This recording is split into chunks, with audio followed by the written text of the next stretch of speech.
On est au Pérou, jour 14. Gros réveil, à 1h45 du matin.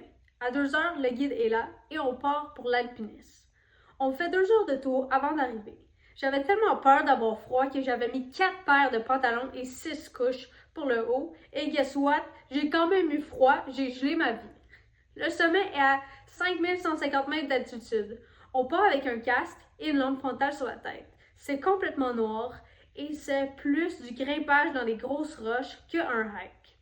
Comme je devais escalader pour avancer, c'était un peu dangereux.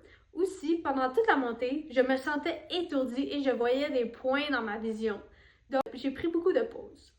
Une fois rendu en bas du glacier, le soleil commençait à se lever et on pouvait voir le top des montagnes alentour devenir orange. C'était vraiment beau. Le guide nous a mis nos harnais et nos crampons et nous a montré comment utiliser les pics à glace. On commence à grimper et c'est extrêmement à pic. Zéro comme dans les TikTok. C'était comme escalader un mur de glace.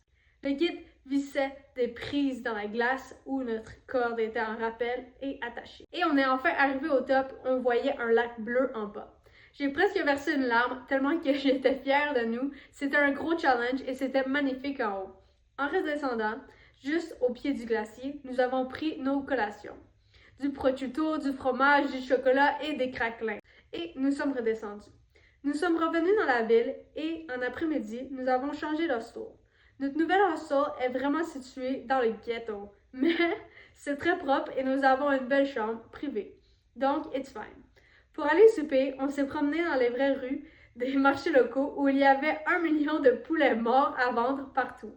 Nous avons même trouvé la place où tu peux choisir ton cochon d'Inde vivant avant de manger. Nous avons soupé au Shifa et sommes retournés à l'hostel pour regarder un film avant de dormir.